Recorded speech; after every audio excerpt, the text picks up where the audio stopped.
sidestep, score out of the forwards, leave them behind in the way. Dry arrow, sorry. Dry arrow.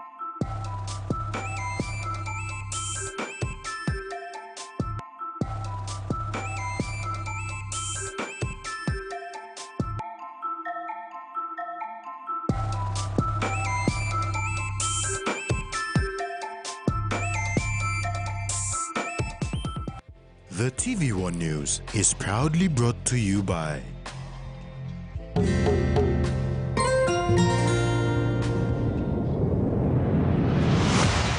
BSP, our bank, our people.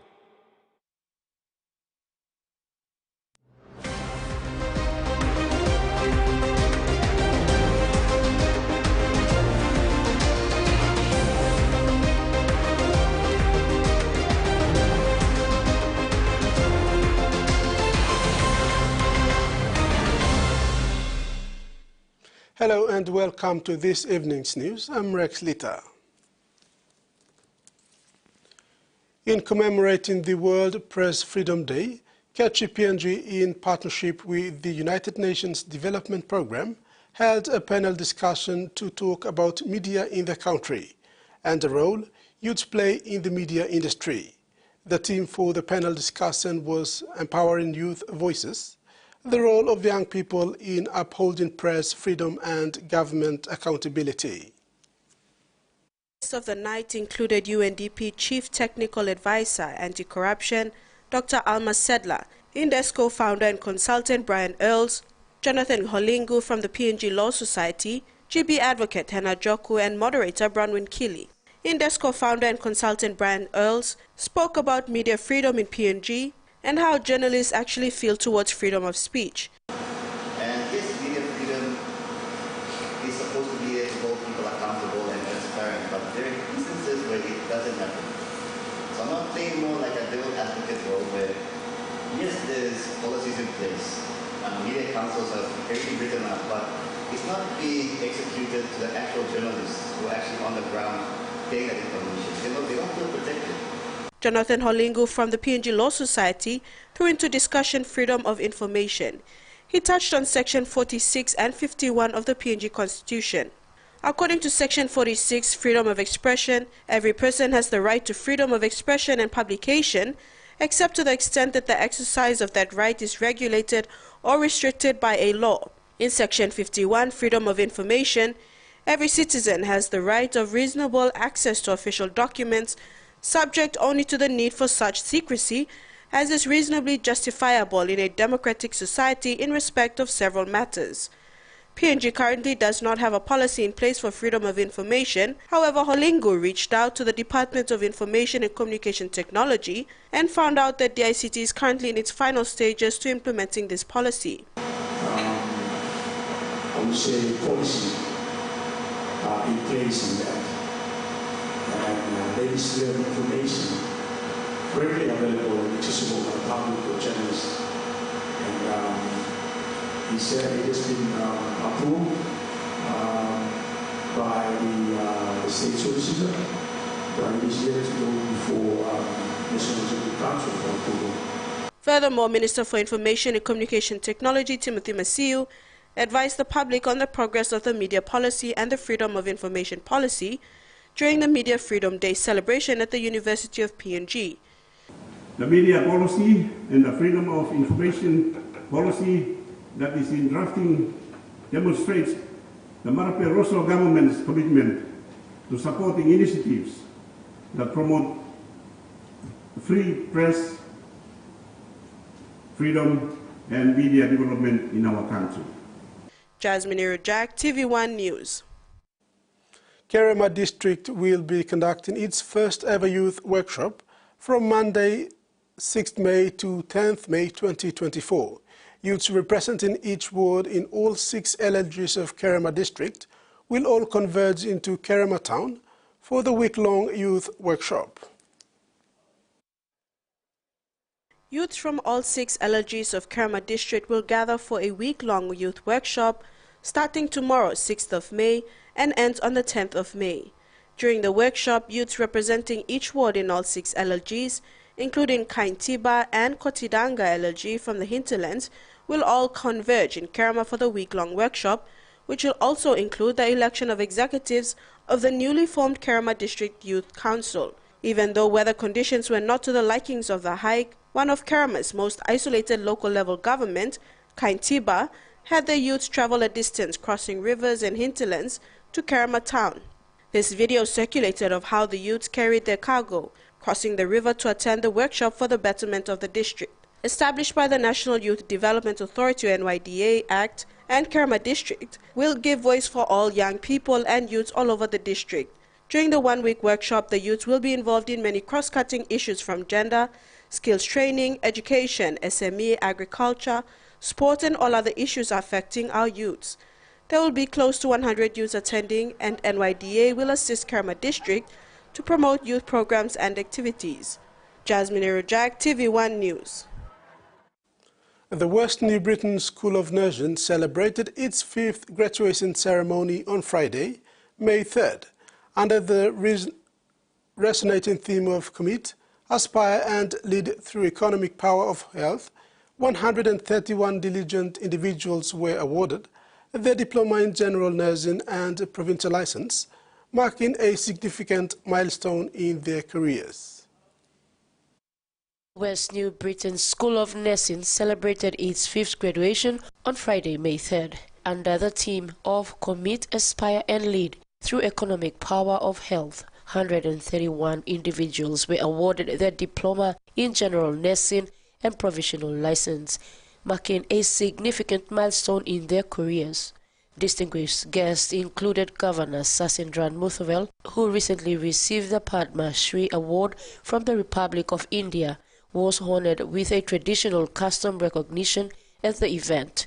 During the ceremony, Dr. Matthias Sapuri, chairman of the West New Britain School of Nursing, highlighted the critical shortage of nursing staff within the province, citing over 300 vacancies. And because of that, I've gone through a proposal, I've shared it with the governor, and the management, giving instructions that any one of you graduating today. I know when we had the first graduate in 2000, we took in 17 of all the graduates, 17. Second year, we only took 7. The third year and the fourth year, we didn't take any of the nursing graduates. Sad, but something happened. Today, Governor Muthavel, when addressing the graduates, emphasized the importance of collaboration in healthcare. You must always remember that you are a part of a community of healthcare professionals dedicated to make a difference. Collaborating with your colleagues from nursing and other disciplines will empower you to provide the best care possible. So driving forward the mission of healing and caring for humanity. When you look after the people, as we see the economic power of healthcare, when we can reduce that expenses, by treating a disease, that is. The governor also stressed the significant role of healthcare in economic sustainability and reducing expenses through effective disease treatment. The West New Britain School of Nursing continues to contribute significantly to the healthcare sector by addressing both the educational and practical needs of the region. Susan Oreape, TVWAN News. West New Britain Governor Sasindran Muthavel has been honored with the prestigious Padma Shri Award, India's 4th highest civilian honor. Recognized for his significant contributions to public affairs, Muthavel is one of the only 2 foreigners among this year's 104 recipients. He was awarded for fostering closer cooperation between India and the Pacific region. West New Britain Governor Sasindran Muthavel has been honored with India's Padma Shri Award, one of the nation's highest civilian honors, and was presented by Indian President Draupadi Murmu. This award recognizes his significant contributions to public affairs and his role in enhancing cooperation between India and the Pacific region. Muthuvel, the first person of Indian origin elected to Papua New Guinea's parliament in 2012, has consistently demonstrated his dedication to his constituents since his initial election. The governor, who returned to Papua New Guinea on May 2nd, was warmly received by provincial administrator Leo Mapmani and senior officials. A ceremonial welcome awaited him in Hoskins, including a joint police and correctional services guard of honor. His achievements were celebrated across the province with traditional gifts and a state dinner, reflecting the high esteem in which he is held by his community.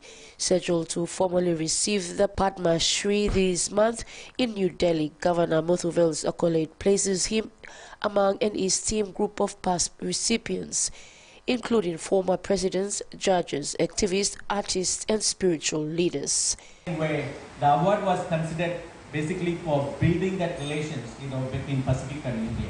That's where, we are recognized as, because I played a pivotal role, during this third PPIC meeting in Mosby. Out of 3 terms, of course, the first term was more memorable, period where we have achieved a lot. The second term was, I would rank it as medium. So this term, we are supposed to achieve much, much more. Susan Oreape, TVWAN News. TVWAN News continues when we come back. Stay tuned.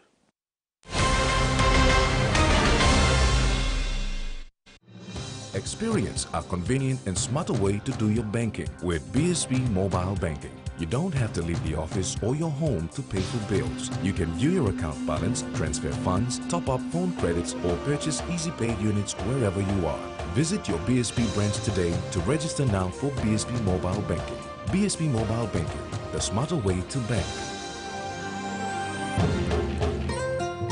BSP, our bank, our people.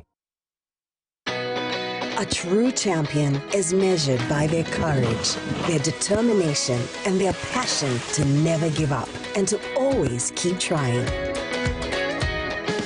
With a delicious Milo in milk taste and added nutrients, Milo in milk is a great way to fuel our little champions with nourishing energy every day. Because true champions give it their all. Milo, PNG and Mia. Find PNG made. Open lens.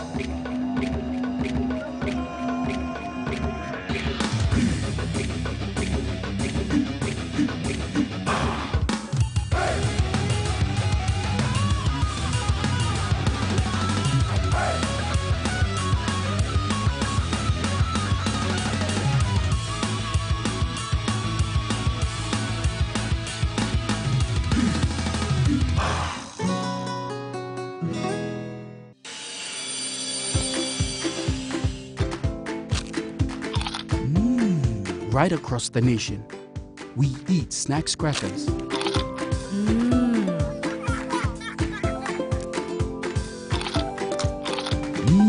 Emi trupla.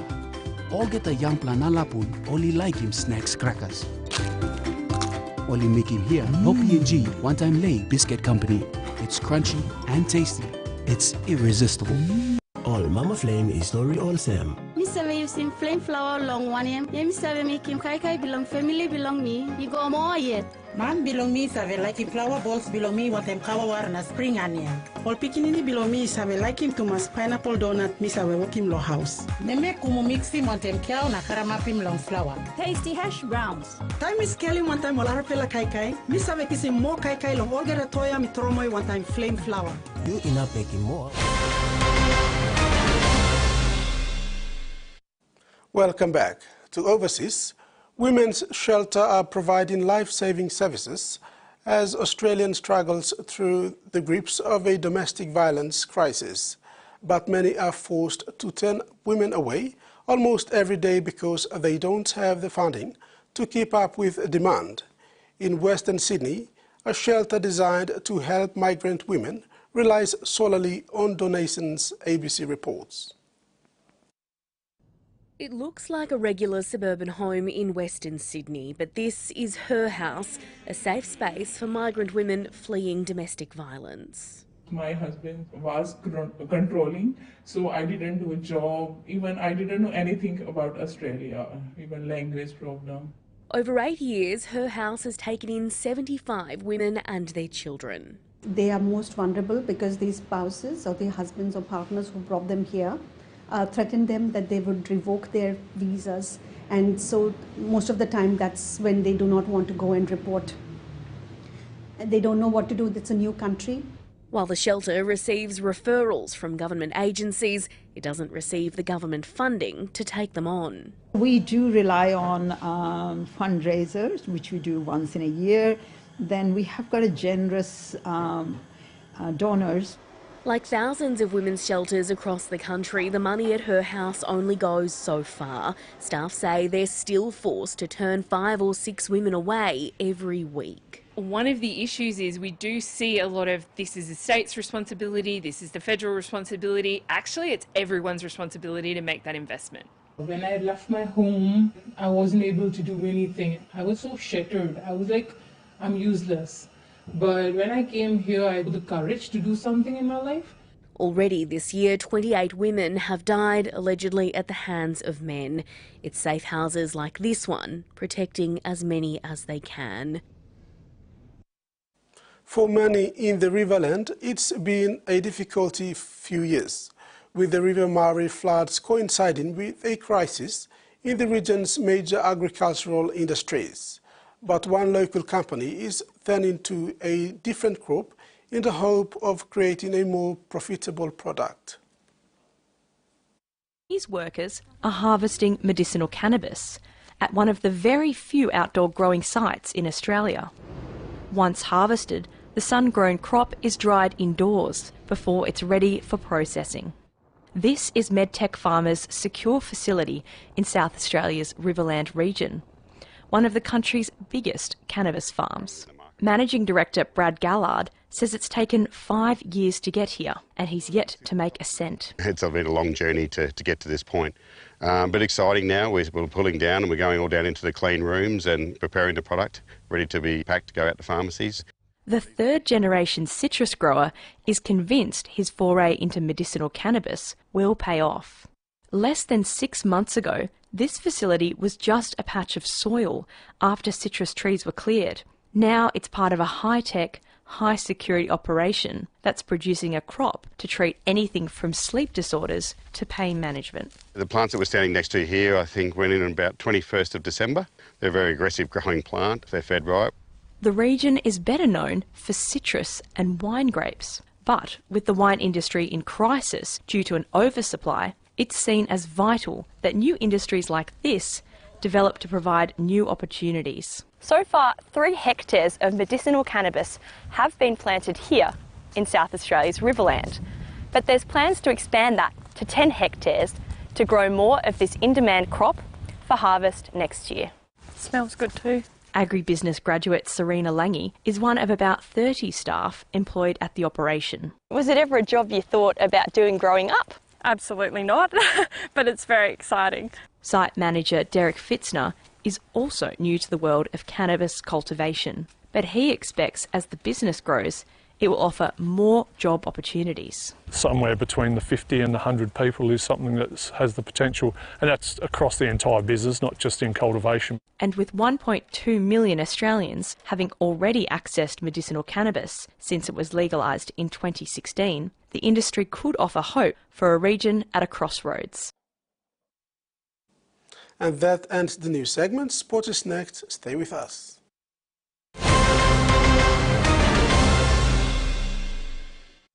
Experience a convenient and smarter way to do your banking with BSB Mobile Banking. You don't have to leave the office or your home to pay for bills. You can view your account balance, transfer funds, top up phone credits, or purchase Easy Pay units wherever you are. Visit your BSB branch today to register now for BSB Mobile Banking. BSB Mobile Banking, the smarter way to bank.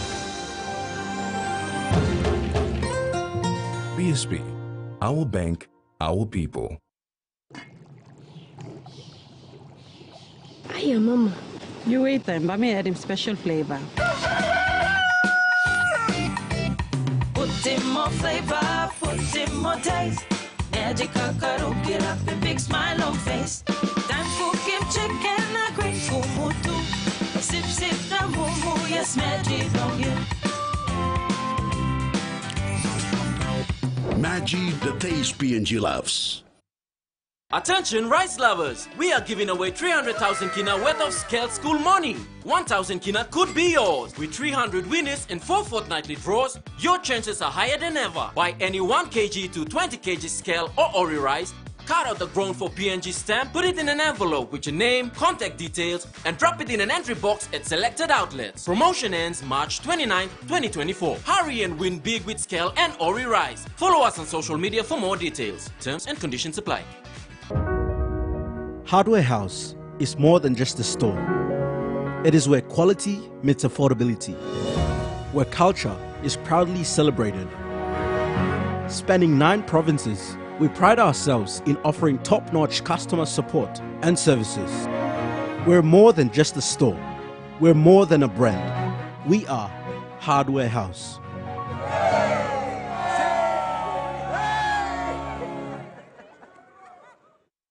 Hi, I'm Chef Jules Henow, and this is where my true inspiration for cooking started.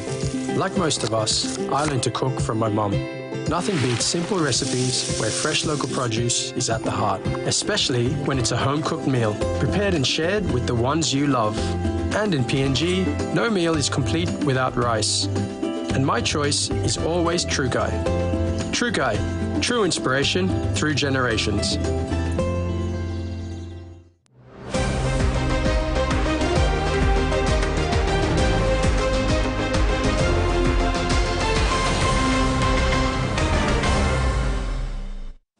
Welcome back. West New Britain Provincial Government Kimber Cutters have secured another hard-fought victory, 18-8 against Asila Wagi Tumbe in the Judicial ExxonMobil Cup competition today at the Santos National Football Stadium in Port Moresby. It was a physical matchup during most parts of the match, but West New Britain men kept the game momentum with Czech to come on top with the win. The Cutters promise to be a better team this season, winning 3 out of 4 matches, including this game. The Kimber Cutters take on Moniplus and CDC Port Moresby Vipers in round 5 of clash this coming weekend. Here are the match highlights. Great play there from the Kimber Cutters. And the flags are up, so the Cutters now extending their lead to 6 points. Tumbe yet to score. Jethro. The long pass, the spiral pass, actually, this Michael Ruggie is going to go over very easy. And the Kimber Little Dynamo has gone over to score their second try of the afternoon. Blondie stage. We have a decent coming up. Yeah, try time to the Cutters. Ray Amos Jr. getting over the line for the Cutters. Bill across, they work it. St. Francis, a little grubber into the goal, and it should be a try. And looks like the number 5, Daniel Tolias, is claiming a try here. Sika from dummy half back. Oh, a little run around there. Good play. Goes right through. And says, see you later. As the fullback, Jesse Matthew, goes over for the second try of the afternoon. Yeah, Terry, I think you'll find that that's the halfback, Francis Sam, with the momentum in the second half. Yes, and as you mentioned early in the piece, I think they've come back in the second half with a good defensive mindset, and they were able to force a mistake there from the Cutters in the ensuing play. It was the number 7, pardon me, as you mentioned, Francis Sam, with all his experience and the speed as well. Tumbe's red zone now. Across towards the short side, danger coming, longer defense coming across, but I think he's got that ball down.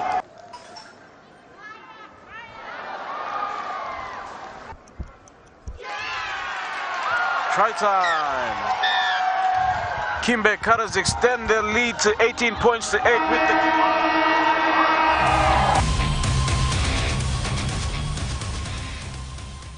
The 15 million kina sponsorship to PNG Rugby Football League by Kumul Minerals Holdings announced on Friday May 3rd in Port Moresby is a major boost for rugby league in the country for both men and women. For women, the money will boost the proposed Women's National Rugby League competition that is set to commence in August this year. And now, the regional weather forecast. Southern Port Moresby partly cloudy with few showers and possible thunderstorms. Mamase, Ley partly cloudy with possible few showers. New Guinea Islands, Lorengau, some showers. Highlands, all centres partly cloudy with few showers. And that ends the news tonight. Have a top week ahead. Bye now.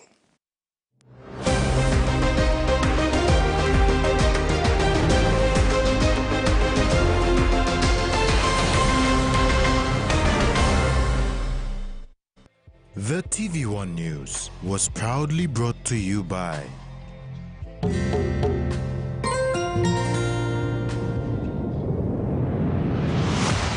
BSP, our bank, our people.